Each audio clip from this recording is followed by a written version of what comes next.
Welcome to Policy on Demand. I'm Sindhu Blume. And I'm Scott McCandless. It is the week of May 6th, and this is your Monday briefing.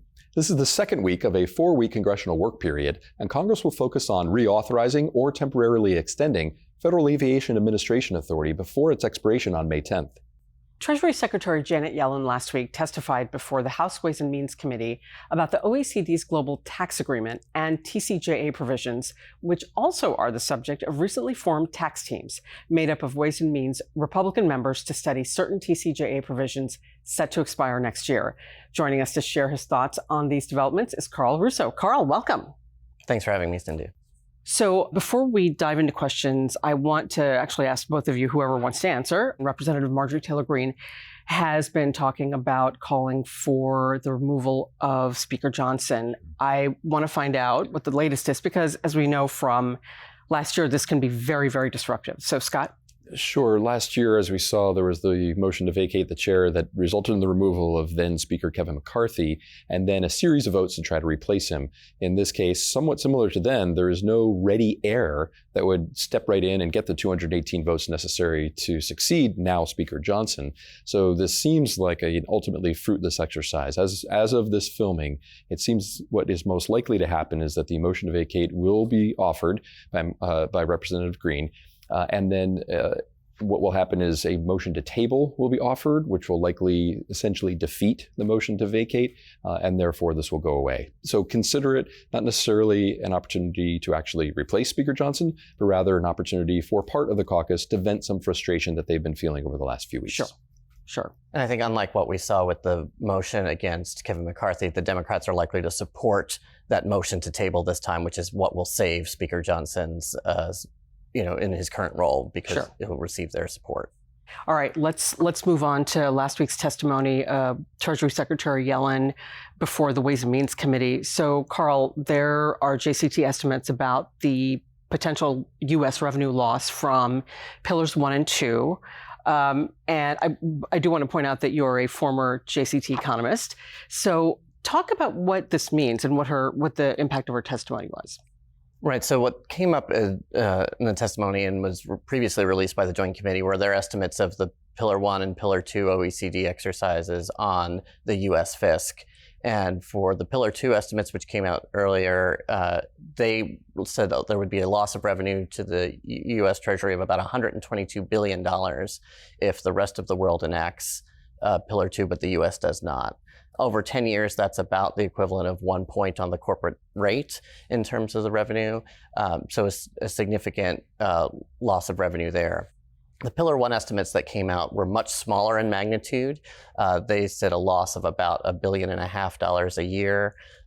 And the thing that was surprising about that is that up until very recently, people thought there might be a small positive revenue gain for the U.S. Treasury, given that the U.S. is such a large market. So the efforts of Pillar 1 to reallocate revenue and therefore taxing rights to market jurisdictions might actually benefit the United States. But it turns out that that's not the case. So in both instances, we have U.S. companies paying more in tax, but less of it going to the U.S. Treasury. Karl, these tax teams that have formed at Ways and Means, they're going to be looking at the TCJA. What are some of the fiscal and revenue questions that they're going to have to grapple with? Right. So in terms of the revenue amounts that are at stake in the 2025 exercise, we're talking about the net cost of extending all those provisions on the individual side of about $3.4 trillion over 10 years. If you add the business provisions to that, that's another $1 trillion to maintain current policy for those. That's much larger in magnitude than any of the things we were talking about previously in the Pillar 1, Pillar 2 space. But they're even more significant than that, because there are about $6 trillion or so of revenue losing provisions in the 2025 exercise that are offset by maybe $2.5 trillion of revenue increases. And so that just complicates the discussion around how you would extend those, and if you were to do it for, say, a limited set of taxpayers, how you would think about designing that policy. So the deficit and revenue implications of the 2025 exercise are orders of magnitude larger than what we've seen previously. I want to turn to the economy. On Friday, the jobs report came out. The labor market remains solid, but is gradually slowing. What is the possible impact on interest rates and also the federal deficit, and what could that then mean for discussions about the TCJA provisions? Yeah, so the labor market report that came out showed 175,000 new jobs created in the last month, and there were some revisions to the prior months that also on net reduced total employment there by a modest amount. Markets were generally encouraged by that report with the belief that it might mean the Fed would be more likely to reduce interest rates. Previous information on inflation that had been released showed that it was running a little hotter than expectations, and so there was some concern that maybe the Fed would have to keep rates higher for longer. I think there's still the case that we're looking for maybe 1 or 2 rate reductions this year. That's down from maybe 4 or 5 or 6 even that some had expected at the beginning of the year. And they're likely to occur much later, and maybe in September at the November meeting rather than earlier in the summer.